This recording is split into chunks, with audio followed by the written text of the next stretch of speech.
Assalamualaikum warahmatullahi wabarakatuh. Selamat pagi semuanya. Yang terhormat Bapak Muhammad Faryadi, SPD MPD, selaku dosen pengampu mata kuliah Sejarah Pemikiran Ekonomi. Pada kesempatan kali ini, kami membahas mengenai pemikiran filosofi ekonomi Adam Smith dan lahirnya ekonomi klasik. Sebelum masuk ke penjelasan, kira-kira masih adakah yang ingat siapa itu Adam Smith?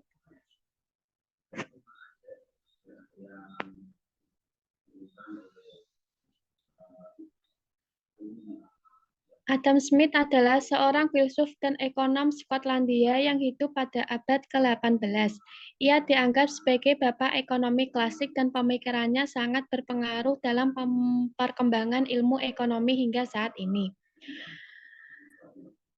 Perkenalkan, nama saya Mia Dewi Sianingrum dengan NIM 2307010067.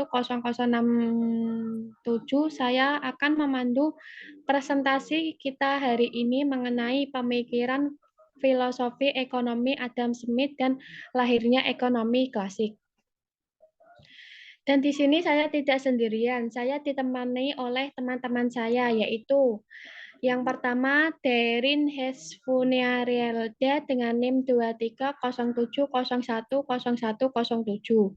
Yang kedua, Marsenda Dewi Fortuna dengan NIM 2307010124. Yang ketiga, Eva Arista Febriani dengan NIM 2307010385. Pada presentasi kali ini, kita akan membahas beberapa poin penting yang akan kami sampaikan dalam presentasi kelompok kami antara lain. Yang pertama, biografi singkat Adam Smith. Yang kedua, pemikiran ekonomi dan pengaruhnya dalam perekonomian dunia. Yang ketiga, pengaruh Adam Smith terhadap perekonomian dunia. Yang keempat, sejarah kelahiran ekonomi klasik. Yang kelima, kontribusi tokoh utama selain Adam Smith serta pilar ekonomi klasik. Yang keenam, pilar utama ekonomi klasik. Yang ketujuh, dampak filosofi ekonomi Adam Smith dan ekonomi klasik pada perkembangan ekonomi modern.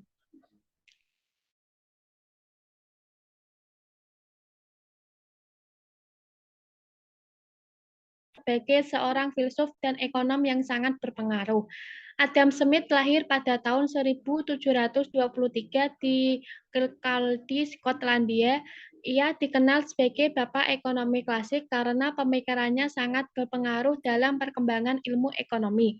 Salah satu karyanya yang paling terkenal adalah An Inquiry into the Nature and Cause of the Wealth of Nation yang diterbitkan pada tahun 1776, di mana dia mengembangkan teori tentang bagaimana kepentingan pribadi.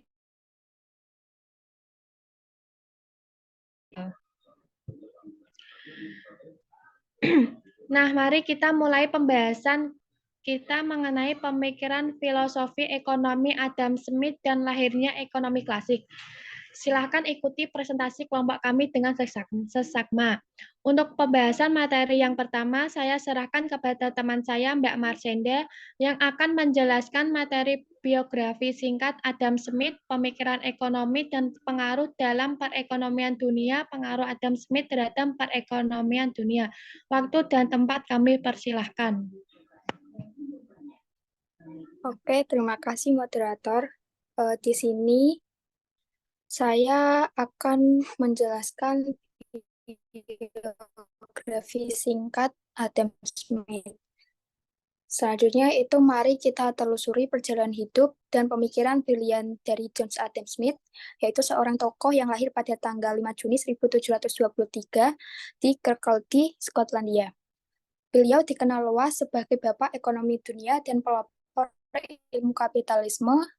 Smith memulai perjalanan akademisnya di Universitas Glasgow pada usia 13 tahun dan melanjutkan ke Universitas Oxford pada usia 17 tahun. Selanjutnya, setelah kembali ke Kirkcaldy pada tahun 1746, kan sebuah karya besarnya yang paling terkenal yaitu The Wealth of Nation pada tahun 1776. Buku ini tidak hanya mendefinisikan dasar-dasar ekonomi pasar bebas, tetapi juga mengusulkan bahwa kekayaan suatu negara harus dinilai berdasarkan total produksi dan perdagangan, bukan hanya simpanan emas dan perak. Ide-idenya mengenai teori pembagian kerja yang diilhami dari pemikiran Plato membawa peningkatan yang sangat signifikan dalam produktivitas. Smith meninggal pada tanggal 17 Juli 1790 di Edinburgh, Skotlandia. Selanjutnya bisa di next, moderator.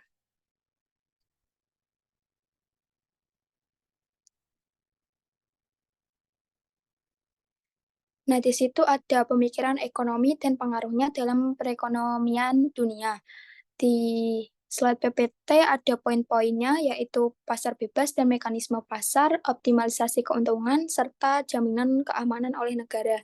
Selanjutnya, kita akan menggali pemikiran revolusioner dari Adam Smith, seorang tokoh yang sering disebut sebagai bapak ekonomi dunia. Smith percaya bahwa prinsip-prinsip ekonomi pasar bebas adalah kunci untuk mencapai kesejahteraan masyarakat. Bayangkan sebuah pasar di mana harga dan kuantitas barang serta jasa ditentukan oleh mekanisme pasar itu sendiri tanpa campur tangan pemerintah. Menurut Smith, inilah cara terbaik untuk mencapai keuntungan yang optimal bagi masyarakat secara keseluruhan. Selanjutnya, Smith menegaskan bahwa pasar bebas menghasilkan persaingan sehat antara produsen dan konsumen, menciptakan harga yang wajar, serta menjaga keseimbangan antara penawaran dan permintaan. Salah satu konsep lainnya adalah bahwa keuntungan atau profit itu adalah dorongan utama bagi pengusaha untuk mengembangkan usaha mereka. Namun, ia juga menekankan pentingnya persaingan yang monopoli. Selanjutnya bisa di next, moderator.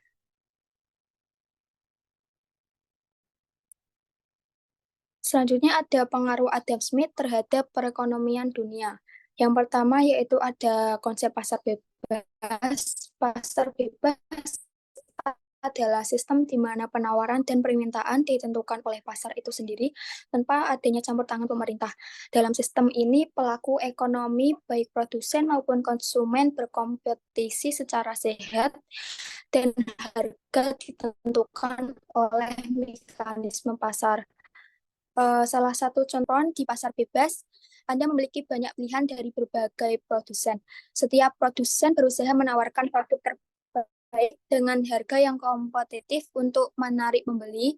Persaingan ini memaksa produsen untuk terus meningkatkan kualitas dan menurunkan harga yang pada akhirnya menguntungkan konsumen seperti kita. Selain itu, produsen yang tidak mampu bersaing akan tereliminasi dari pasar dan menyisakan hanya yang terbaik dan paling efisien. Hal ini menciptakan ekosistem di mana inovasi dan efisiensi selalu didorong, membawa manfaat besar bagi teori masyarakat secara keseluruhan. Yang kedua yaitu ada teori pembagian kerja. Teori ini menekankan pentingnya pembagian kerja dalam meningkatkan produktivitas dan efisiensi produksi. Dalam membagi tugas-tugas secara spesifik, pekerja dapat mengembangkan keahlian dan keterampilan pekerjaan mereka dengan lebih efisien dan efektif. Salah satu contohnya dalam kehidupan sehari-hari yaitu bayangkan sebuah pabrik pembuatan mobil. Dalam pogas khusus ada yang memasang ban, ada yang merakit mesin, dan ada yang mengecat mobil. Dengan pembagian tugas ini, setiap pekerja menjadi ahli dalam bidangnya masing-masing, sehingga proses produksi berjalan lebih cepat dan menghasilkan mobil dengan kualitas yang lebih baik. Yang ketiga yaitu ada konsep kebebasan individu. Konsep ini mengemukakan bahwa individu harus diberikan kebebasan untuk mengejar kepentingannya sendiri tanpa campur tangan pemerintah. Kebebasan ini memberikan ruang bagi individu untuk mengembangkan kreativitas, inovasi, dan menghasilkan kekayaan yang lebih besar. Di sini saya akan mencontohkan seorang wirausahawan yang memiliki kebebasan untuk memulai bisnis sendiri dapat menciptakan produk atau layanan inovatif yang memenuhi kebutuhan besar pasar. Tanpa batasan yang ketat dari pemerintah, mereka dapat berinovasi dan membawa manfaat ekonomi yang signifikan bagi diri mereka sendiri dan masyarakat. Yang keempat yaitu ada konsep pembangunan ekonomi. Konsep ini menyatakan bahwa dengan adanya pertumbuhan ekonomi yang cepat akan tercipta lapangan yang akan meningkat dan kesejahteraan masyarakat juga akan meningkat. Contohnya yaitu ketika sebuah kota membuka pabrik baru, hal ini tidak hanya menciptakan lapangan kerja bagi penduduk total, tapi juga meningkatkan pendapatan masyarakat. Dengan lebih banyak orang yang bekerja, daya beli meningkat yang pada gilirannya mendorong pertumbuhan ekonomi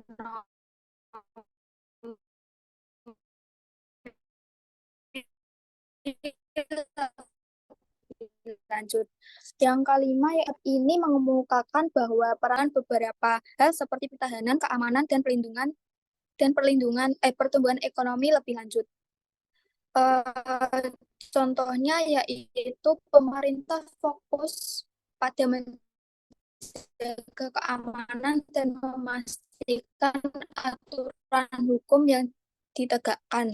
Sementara sektor bisnis dan individu memiliki kebebasan ini menciptakan lingkungan di mana ekonomi dapat berkembang tanpa hambatan birokrasi yang berlebihan. Nah, itu adalah penjelasan dari saya. Untuk materi selanjutnya, saya serahkan kepada teman saya yang lain dan saya serahkan kepada moderator.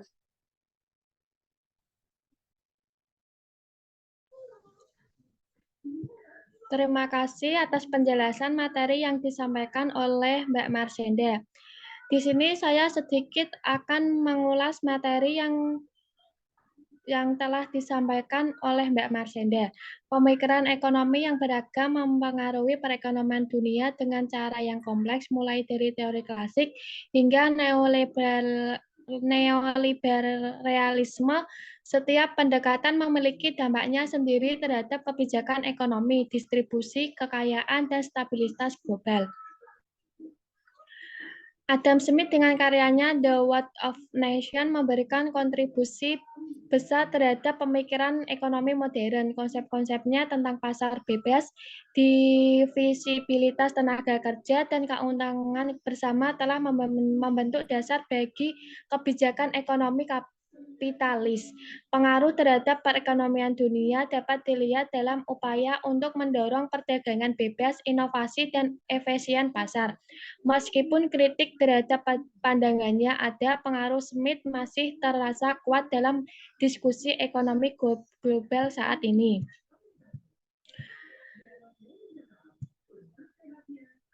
Selanjutnya, untuk pembahasan materi yang kedua, saya serahkan kepada teman saya, Mbak Derin, yang akan menjelaskan materi sejarah kelahiran ekonomi klasik, kontribusi tokoh utama selain Adam Smith, serta pilar ekonomi klasik. Tempat dan waktu saya persilahkan.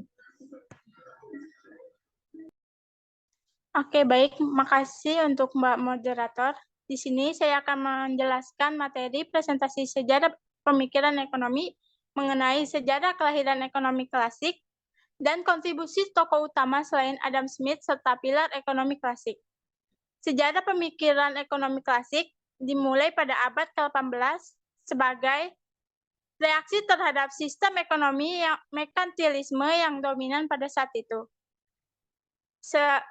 Sesuai dengan ada yang pada di slide, yang pertama ada aliran pemikiran ekonomi. Aliran tersebut dianggap sebagai aliran modern pertama dalam pemikiran ekonomi. Ekonomi klasik menekankan pada kebebasan ekonomi, kepemilikan pribadi, dan kekuatan pasar, serta menolak campur tangan pemerintah dalam perekonomian. Yang kedua ada pemikir dan pengembang utama.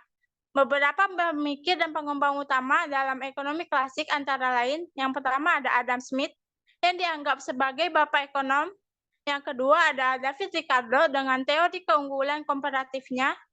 Yang ketiga ada Thomas Malthus dengan teori pertumbuhan populasi. Yang keempat ada John Stuart Mill dengan mengkritik utilitarianisme. Yang ketiga ada The World of Nations. Sebelum masuk ke penjelasan, kira-kira ada yang masih ingat tidak apa itu The World of Nations? The World of Nations merupakan karya buku terkenal Adam Smith. The World of Nations yang diterbitkan pada tahun 1776 yang memperkenalkan konsep tangan tak terlihat atau yang disebut dengan invisible hand dan menekankan pentingnya perdagangan bebas serta pembagian kerja. Yang ketiga ada perdebatan dan transisi ke neoklasik.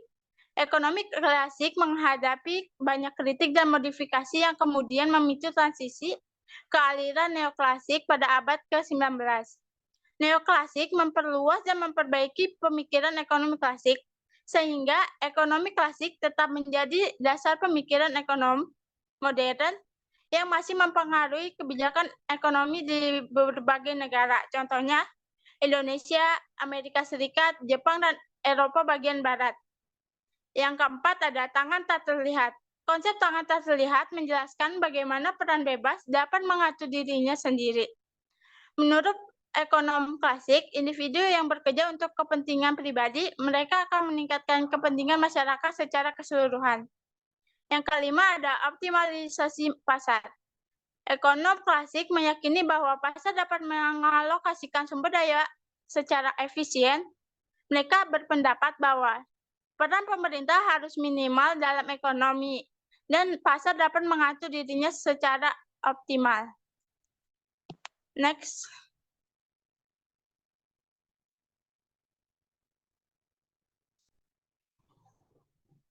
Selanjutnya ada materi kontribusi tokoh utama selain Adam Smith serta pilar ekonomi klasik. Yang pertama ada David Ricardo.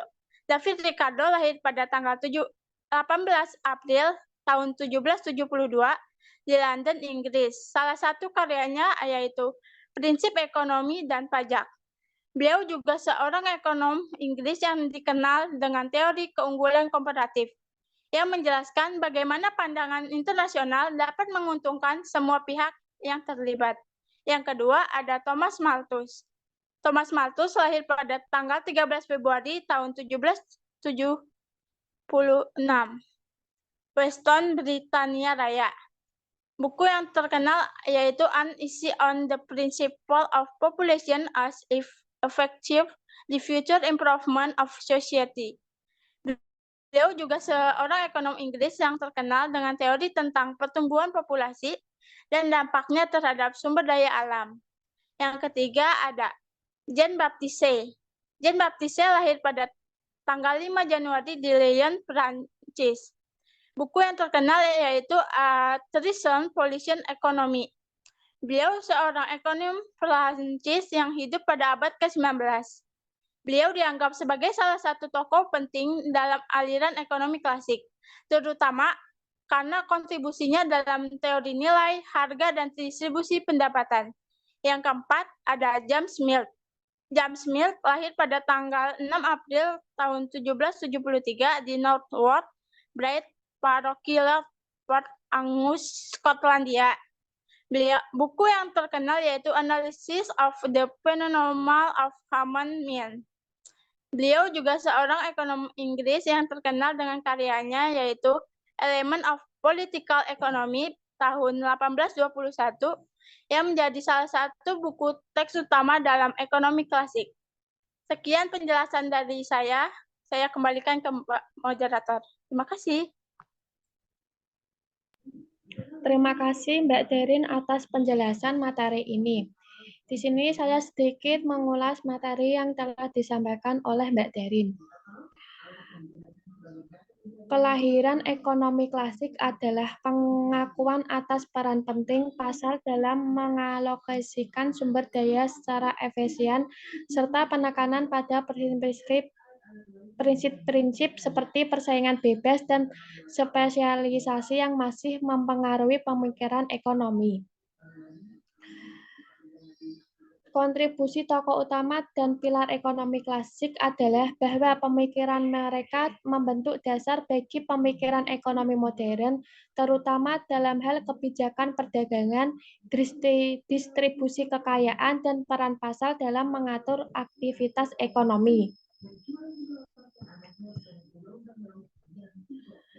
Begitupun selanjutnya sampai materi terakhir akan disampaikan oleh Mbak Eva yang akan menjelaskan tentang materi pilar utama ekonomi klasik, dampak filosofi ekonomi Adam Smith dan ekonomi klasik pada perkembangan ekonomi modern.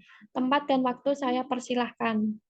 Terima kasih. Melanjutkan dari Mbak Darian tadi, masih ada satu tokoh yang juga berkontribusi yaitu John Stuart Mill. John Stuart Mill lahir pada tanggal 20 Mei 1806 di Pentonville, London, Britania Raya. Beliau merupakan seorang filsuf Inggris, ekonom politik, anggota parlemen, dan pegawai negeri. Karyanya yang membahas tentang ekonomi adalah The Principle of Political Economy yang membahas tentang berbagai aspek-aspek ekonomi. Next.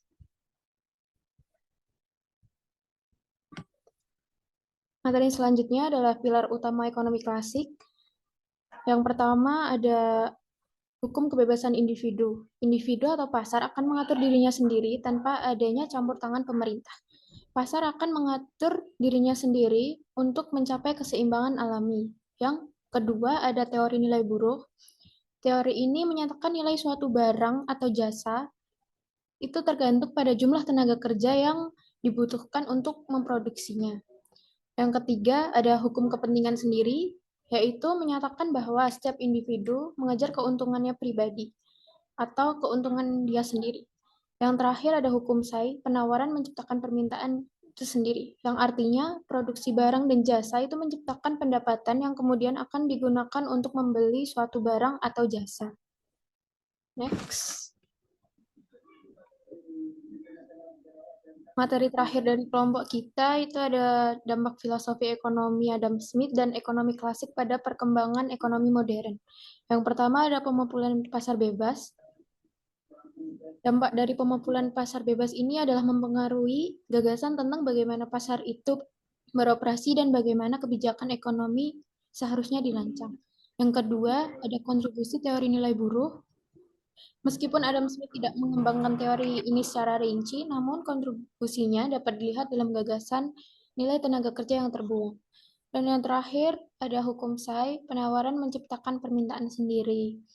Hukum ini mempengaruhi terhadap pemikiran tentang bagaimana harga dan kuantitas suatu barang atau jasa ditentukan oleh pasar itu sendiri. Saya kembalikan ke moderator.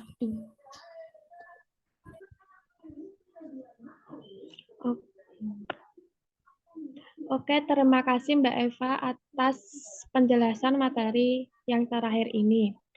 Di sini saya sedikit akan mengulas materi yang telah disampaikan oleh Mbak Eva. Pilar-pilar ini adalah bahwa ekonomi klasik menekankan pentingnya mekanisme pasar, divisi tenaga kerja, dan teori nilai tenaga kerja dalam menentukan perilaku ekonomi dan distribusi kekayaan. Meskipun telah ada pengembangan dan penyesuaian dalam pemikiran ekonomi sejak masa itu, kontribusi ekonomi klasik terus menjadi dasar bagi banyak teori ekonomi modern. Pemikiran Adam Smith dan ekonomi klasik telah membentuk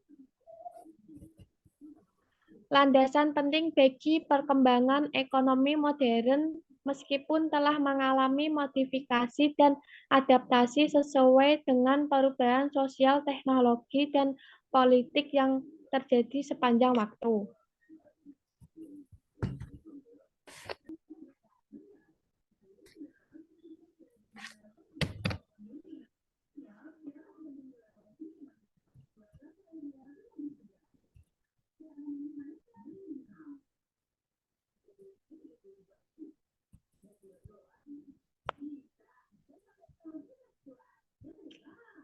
Oke, di sini saya akan menjelaskan kesimpulan dari semua materi yang telah disampaikan oleh teman-teman saya.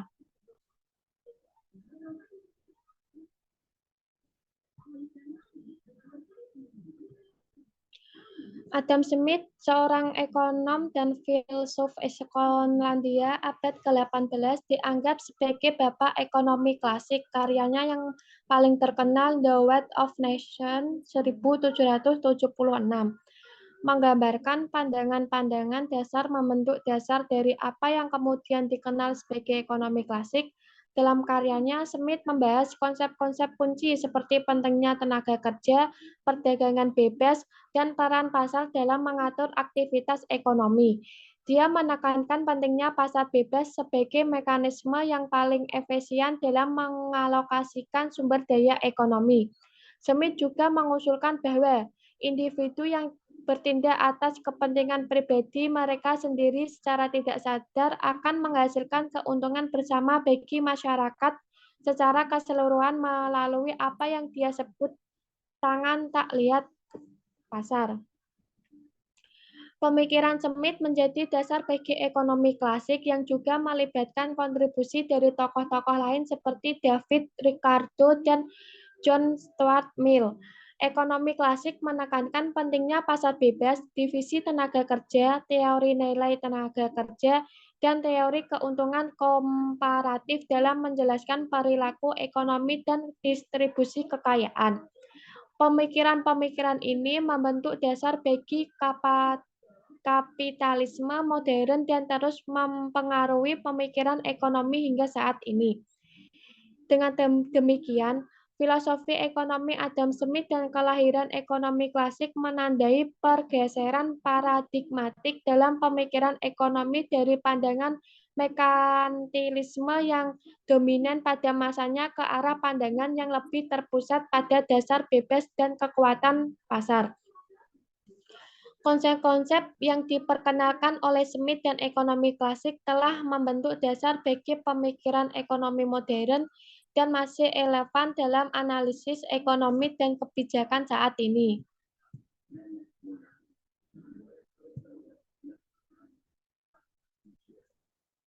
Sekian, terima kasih atas partisipasi Anda sekalian. Semoga presentasi kali ini bermanfaat bagi kita semua.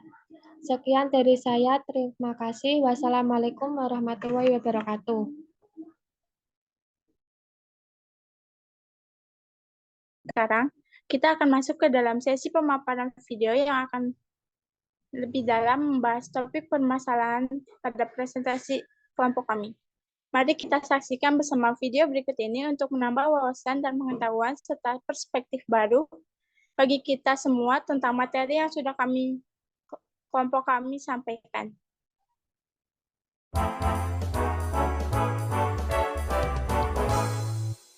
Selama berabad-abad, sejak zaman Romawi sampai abad Renaissance, manusia terus berjuang hidup dengan memeras keringat dan seringkali terpaksa membawa hasil kerja hanya cukup untuk kebutuhan sehari-hari. Manusia terus-menerus berjuang mempertahankan diri melawan kematian dini, penyakit, kelaparan, perang, dan kemiskinan. Hanya segelintir manusia, terutama kaum penguasa dan aristokrat yang bisa hidup menyenangkan. Bagi rakyat awam, tidak ada perubahan yang berarti selama berabad-abad. Upah real per kapita selalu sama dari tahun ke tahun. Pada abad ke-18, ketika rata-rata usia harapan hidup hanya 40 tahun, penulis Inggris Thomas Hobbes menyatakan bahwa kehidupan manusia adalah kehidupan yang sepi, miskin, kacau, kejam, dan singkat. Lalu tibalah tahun 1776. Orang-orang mengatakan tahun tersebut sebagai munculnya secercah harapan untuk kehidupan yang lebih baik. Deklarasi Kemerdekaan Amerika 4 Juli adalah salah satu peristiwa penting di tahun 1776. Thomas Jefferson yang mengutip Locke menyatakan kehidupan, kebebasan, dan pencarian kebahagiaan adalah hak-hak dasar dan menjadi kerangka hukum bagi bangsa yang besar. 4 bulan sebelumnya, terbitlah sebuah karya monumental di seberang Atlantik di Inggris. 9 Maret 1776, penerbit London William Strahan dan Thomas Cadell meluncurkan 2 jilid buku berjudul An Inquiry into the Nature and Cause of Wealth of Nations, yang tebalnya lebih dari 1000 halaman. Pengarangnya adalah Adam Smith, seorang profesor pendiam yang mengajar filsafat moral di Universitas Glasgow. Adam Smith, yang lahir di Skotlandia pada tahun 1723, menulis formula universal bagaimana cara untuk meraih kemandirian finansial dan kemakmuran, yang setelahnya akan menjadi inspirasi revolusioner bagi warga negara dan pemimpin negara dalam bidang ekonomi dan perdagangan. Wealth of Nation menawarkan resep untuk membebaskan kelas pekerja dari dunia Hobbesian yang membosankan. Wealth of Nation merupakan semacam deklarasi akan kebebasan ekonomi. Pada awal 1800-an, beberapa tahun sesudah revolusi Amerika dan publikasi The Wealth of Nation, dunia barat berkembang pesat. Mesin pemintal, perkakas tenun, mesin uap merupakan berbagai temuan penting yang menghemat waktu dan uang untuk para pengusaha dan warga negara. Revolusi industri mulai berjalan, upah real mulai naik, standar hidup semua orang, baik kaya maupun miskin, mulai meningkat. George Washington dapat dikatakan sebagai bapak bagi sebuah bangsa baru. Sedangkan Adam Smith adalah bapak bagi ilmu baru, yakni ilmu kemakmuran. Smith menamakan modelnya sebagai sistem kebebasan alamiah. Dewasa ini, para ekonom menyebutnya sebagai model klasik. Tantangan terbesar Smith adalah meyakinkan orang lain, terutama legislator, untuk mengadopsi modelnya. The Wealth of Nation bukan sekedar untuk mendidik, tetapi juga membujuk. Smith melihat saat itu di Inggris dan Eropa pada umumnya, tidak banyak terjadi kemajuan, karena adanya sistem yang kuat yang dinamakan merkantilisme.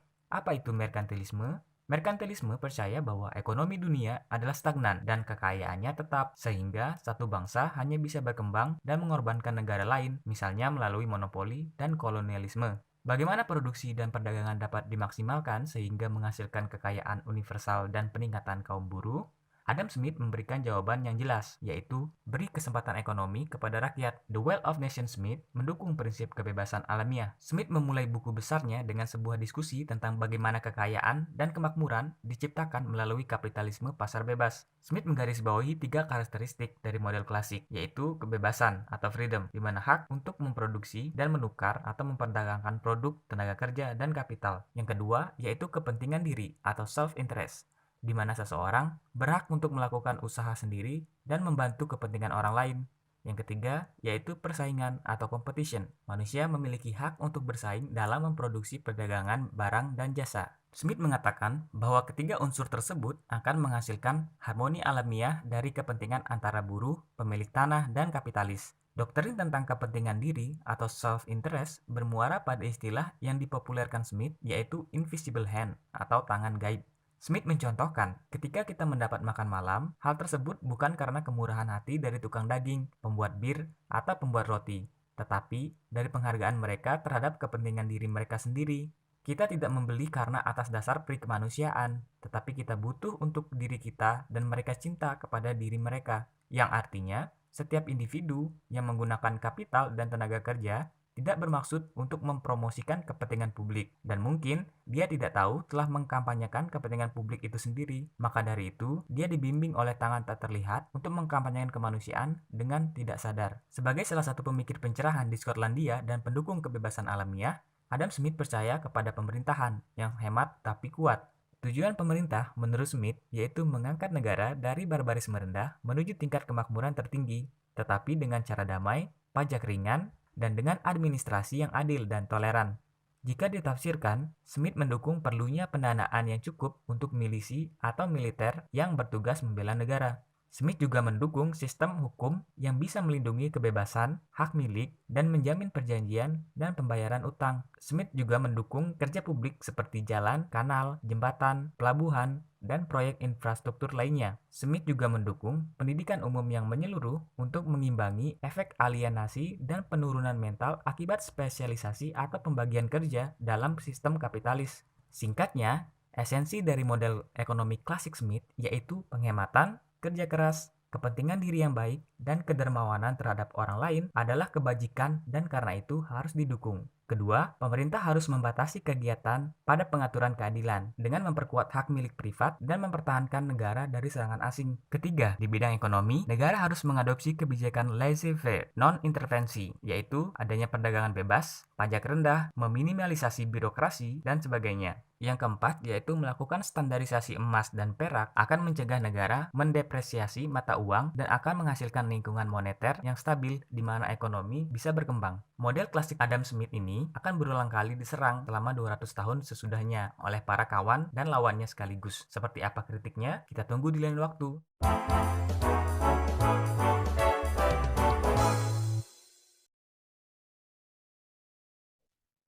Baik, di sini saya selaku materi ingin menjelaskan secara singkat dari isi video pemaparan tersebut. Selama berabad-abad, dari zaman Romawi hingga Renaissance, manusia berjuang keras untuk bertahan hidup. Kehidupan rakyat biasa diwarnai oleh kerja keras yang hasilnya hanya cukup untuk kebutuhan sehari-hari. Menghadapi kematian dini, penyakit, kelaparan, perang, dan kemiskinan, hanya segelintir orang, terutama penguasa dan aristokrat, yang hidup nyaman. Upah real per kapita hampir tidak berubah selama berabad-abad. Pada abad ke-18, ketika usia harapan hidup rata-ratanya hanya 40 tahun, penulis Inggris Thomas Hobbes menggambarkan kehidupan manusia sebagai sepi, miskin, kacau, dan kejam dan singkat. Tahun 1776 menjadi titik terang dengan deklarasi kemerdekaan Amerika yang menyatakan kehidupan, kebebasan, dan pencarian kebahagiaan sebagai hak dasar. Pada 9 Maret 1776, Adam Smith, seorang profesor dari Universitas Glasgow, menerbitkan An Inequality in the Nature and Culture of the World of Nations. Buku ini menawarkan formula universal untuk mencapai kemakmuran dan kemandirian finansial, menjadi inspirasi bagi ekonomi dan perdagangan. Smith menyebut model ekonominya sebagai sistem kebebasan alamiah yang sekarang dikenal sebagai model klasik. Setelah Revolusi Amerika dan publikasi The World of Nations, dunia barat mengalami kemajuan pesat dengan munculnya revolusi industri. Penemuan mesin pemintal, perkakas tenun, dan mesin uap menghemat waktu dan uang, meningkatkan standar hidup semua orang. George Washington dikenal sebagai Bapak Bangsa Baru Amerika, sedangkan Adam Smith adalah Bapak Ilmu Kemakmuran. Smith menghadapi tantangan besar, meyakinkan legislator untuk mengadopsi modelnya karena sistem merkantilisme yang kuat menghadapi kemajuan di Inggris dan Eropa. Sebagai penutup dari presentasi ini, saya ingin mengucapkan terima kasih atas perhatian dan partisipasi Anda semua yang sudah menonton video pemaparan kelompok kami. Saya harap informasi yang telah disampaikan dapat bermanfaat dan memberikan wawasan bagi kita semua. Terima kasih. Wassalamualaikum warahmatullahi wabarakatuh.